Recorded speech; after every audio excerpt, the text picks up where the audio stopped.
On March 21, 2022, Cavite Mission distributed 20 motorcycle units to its field pastors for their field visitation and local ministry in their churches.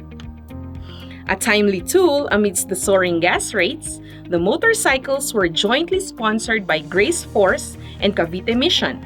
Grace Force is a US-based supporting ministry founded by its current president, retired Pastor Dan Smith.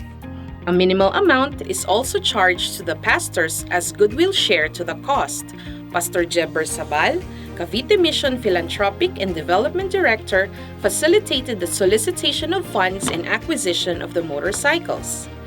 In a simple dedication and turnover ceremony held in the Cavite Mission headquarters, led by its leaders, Cavite Mission Executive Secretary Pastor Rex Mangiliman opened the ceremony with a prayer reminding the recipients of God's goodness shown through the donation of such very useful gift in the pastor's gospel work. In addition, Cavite Mission President Pastor Israel Bacdayan counseled the pastors to commit their ministries and awarded motorcycles to God, to do regular visits to church members through the unit whenever possible, to take precautions in using the unit, and to use it for all other God's work and glory. Cavite Mission Ministerial Secretary Pastor Adriel Gavenia prayed for the motorcycles by imploring God's care and protection as the ministers use their motorcycles in their God-given daily tasks.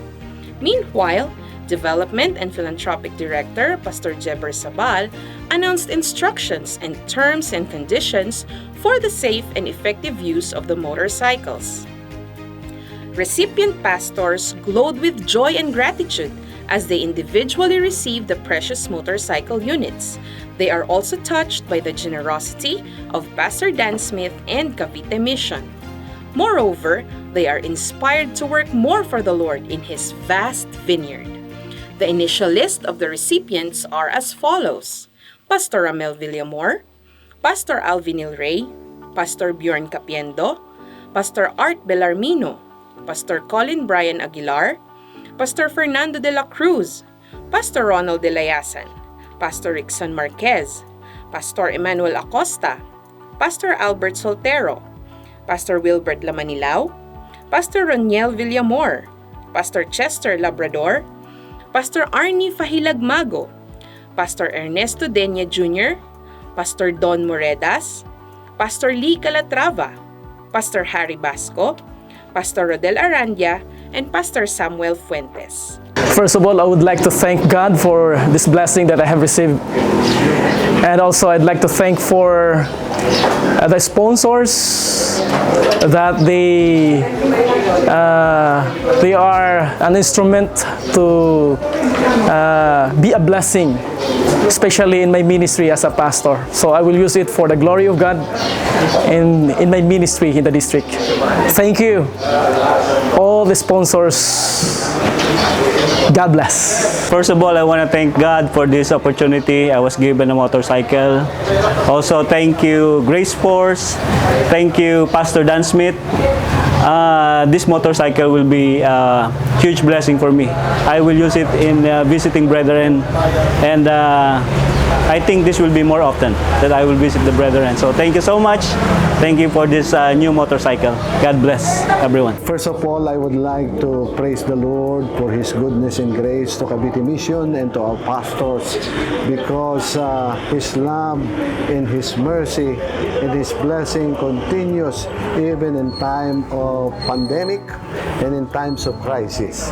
And of course, I would like to specifically thank Pastor Dan Smith for doing all his might to solicit Grace Force, especially Grace Force, for providing fund for us so that we can have this motorcycle. And of course, our Cavite Mission and our pastors too have their own counterpart, so that all of those people mentioned will have a contribution in the services and ministry of our pastors here in Cavite.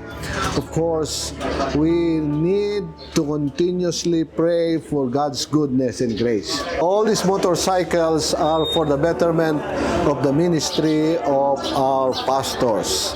That even in times of crisis where this is very timely, the oil price has been hiked to more than 100% here in the Philippines. The Lord has been so gracious and good to us.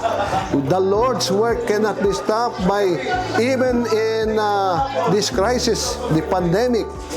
The Lord's work must continue to go on. And so we are so grateful for this wonderful opportunity. The Lord knows what is best, and that we will use this for the progress of the work, for visiting our church members, and for visiting our interest for doing the evangelism in remote places where it cannot be reached by the four wheels. I know that the Lord has been so gracious. The Lord is good, and through His servants, the Grace Force, and of course Pastor Dan Smith, and all those people who will continue to provide for the means, I pray that the Lord will continue to bless them. The Lord bless you all. The Lord be with you, and the Lord continue to bless your ministry. You people in Grace Force, Pastor Dan Smith, and all of those people who will be helping us, praying that the Lord will continue to be with you and keep you safe and sustain you and pour out His bountiful blessings on you. See you.